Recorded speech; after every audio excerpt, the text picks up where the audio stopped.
Good morning. मैं रेखा Rawat from GWPC Sanganer. मैं आज आपको पंजाब की फुलकारी के बारे में बताने जा रही हूँ। फुलकारी फुलकारी पंजाब की एक पारंपरिक कढ़ाई है। पारंपरिक कढ़ाई का मतलब होता है क्षेत्र विशेष की कला, जो कि पीढ़ी दर पीढ़ी चलती है। वह उसमें उस क्षेत्र के रीति रिवाज, कल्चर, सांस्कृतिक परंपराएं, उन सबका प्रतिबिंब झलकता है। जैसा कि नाम से ही पता चल रहा है, फुलकारी दो शब्दों से मिलकर बनी है, फूल और कारी। फूल मीन्स फ्लावर और कारी मीन्स कार्य, यानी कि फूलों का कार्य। फूलों के कार्य को फुलकारी कहा गया है। फुलकारी पंजाब में जो लेडीज होती हैं वो इस तरीके का डोमेस्टिक वर्क करती हैं। वे खद्दर फैब्रिक को काम में लेती हैं और उसमें मल्टी कलर थ्रेड से, ब्राइट कलर थ्रेड से फुलकारी बनाया करती हैं। पंजाबी लेडीज कॉटन को चरखे पर स्पन करती हैं और चरखे पे स्पन करने के बाद यान तैयार करती हैं और उस यान के द्वारा वीवर जो होता है वो हैंडलूम पर प्लेन वीव फैब्रिक तैयार करता है, जिसे खद्दर कहा जाता है, और उस खद्दर को फुलकारी के काम में लिया जाता है। इस प्रकार से फुलकारी का काम किया जाता है। फुलकारी का अपना ही एक विशेष महत्व है। फुलकारी का काम पंजाबी गर्ल्स और लेडीज करती हैं और बहुत ही उल्लास से करती हैं, बहुत उत्साह से करती हैं, जो ये बताता है कि वो कितनी मेहनती हैं, जो उनके मेहनती होने का परिचय देता है। फुलकारी को सुख, समृद्धि और ऐश्वर्य और सुहाग का प्रतीक माना जाता है। इसके कारण वहाँ पे जो लेडीज होती हैं वो फुलकारी के फैब्रिक को तीज त्योहार में और शादी में, इन सब में पहना करती हैं। एक प्राचीन कथा के अनुसार कहा जाता है कि जब एक बार घर में कन्या का जन्म होता है तो उसके जन्म के साथ ही उसकी नानी, दादी, उसकी मम्मी उसके लिए फुलकारी का काम करना शुरू कर देती है, फैब्रिक बनाना शुरू कर देती है सुंदर सुंदर, ताकि उसको शादी में दिया जा सके। और ऐसा भी कहा जाता है कि जब कोई स्त्री लड़की को जन्म देती है तो जन्म के बाद जब वो घर आती है आफ्टर डिलीवरी, तो उसको फुलकारी दी जाती है पहनने के लिए।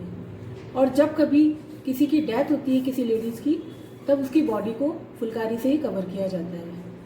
इस प्रकार फुलकारी का अपना ही महत्व है। और वहाँ की जो पंजाब की जो लेडीज होती हैं वो फुलकारी को कभी भी सेल आउट करने के लिए नहीं बनाती है, बेचती नहीं है, वो अपनी फैमिली के लिए ही इसे बनाती है। इसमें जो मटेरियल काम में लिया जाता है उसमें सबसे पहले फैब्रिक जो होता है वो खद्दर होता है। जैसा कि पहले बताया है कि पंजाब में कॉटन बहुत ज़्यादा उगता है, तो जो वहाँ की लेडीज होती हैं वो कॉटन से खुद ही स्पिनिंग करती है, चरखे के द्वारा स्पन करके एक यान तैयार करती है और वीवर उसको बुनकर प्लेन वीव फैब्रिक बनाता है, जिसे खद्दर कहा जाता है। खद्दर व्हाइट कलर का जो होता है, 4 कलर के खद्दर तैयार किए जाते हैं, तो जो उसका भी अपना अपना महत्व होता है। जैसे व्हाइट कलर का जो खद्दर तैयार किया जाता है, तो व्हाइट कलर का खद्दर ऐसा माना जाता है कि वहाँ पे जो मैच्योर वुमेन्स होती हैं और विडो होती हैं वो उसको काम में लेती हैं।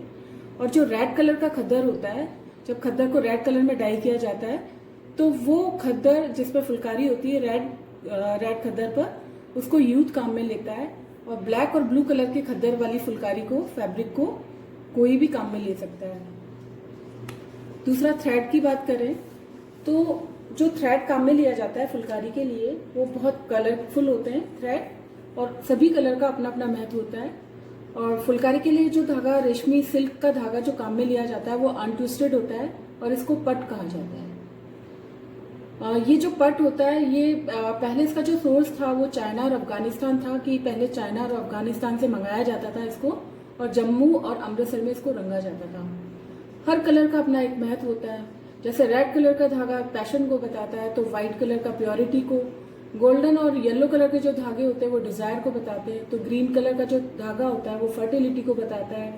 ब्लू कलर का जो धागा होता है वो सेरेनिटी को बताता है, तो पर्पल कलर का एनर्जी और काम को बताता है, और ऑरेंज कलर का डिजायर और एनर्जी। इस प्रकार से धागों का अपना ही महत्व होता है।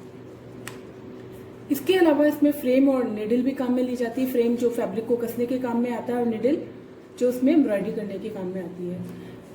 इसमें जो डिजाइन होती है वो कभी भी ट्रेस आउट नहीं करी जाती थी। पहले अपने आप धागे गिन गिन कर इसमें एम्ब्रॉयडरी करी जाती थी। आजकल इसमें ब्लॉक का भी यूज करने लगे हैं।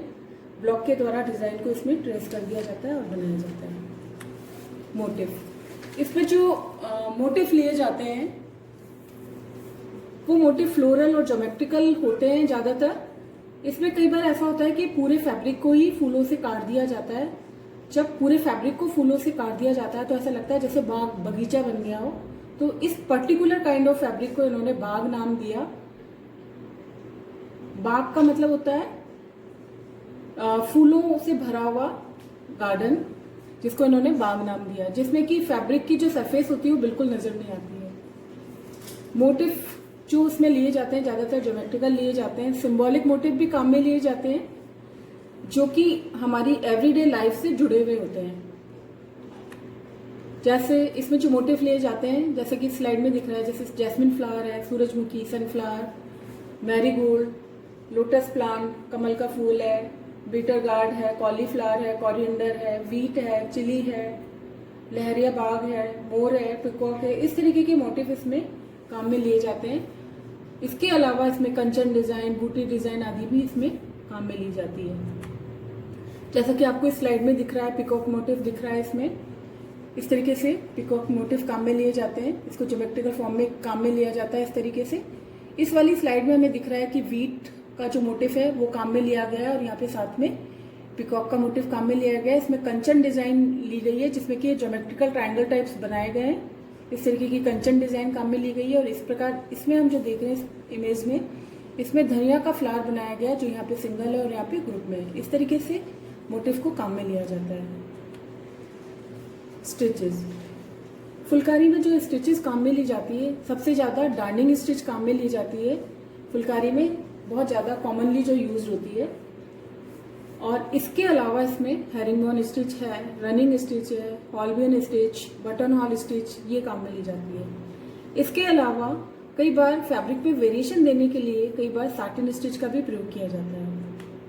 जैसे कि हमने देखा यहाँ पे डार्निंग स्टिच है, हेरिंगबोन स्टिच है, रनिंग स्टिच है और बटन हॉल स्टिच है। इस प्रकार के स्टिचेस फुलकारी में काम में ली जाती है।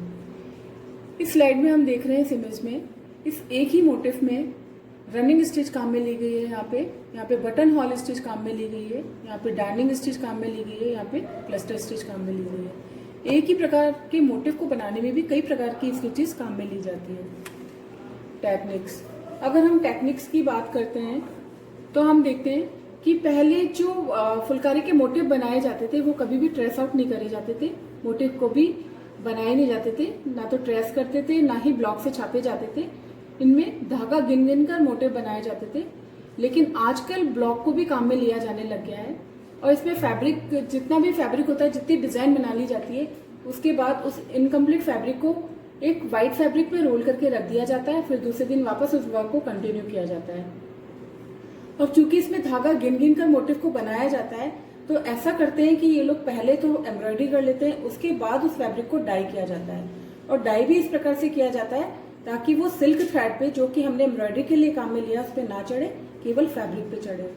ऐसा करना इसलिए जरूरी हो जाता है क्योंकि अगर डार्क कलर के सरफेस पे अगर वो एम्ब्रॉयडरी करते हैं तो धागा काउंट करने में उनको दिक्कत आती है। इसलिए वो पहले एम्ब्रॉयडरी कर लेते हैं, उसके बाद उसको डाई करते हैं और ऐसे करते हैं ताकि सिल्क थ्रेड पे बिल्कुल भी डाई का कलर ना चढ़े। Thank you.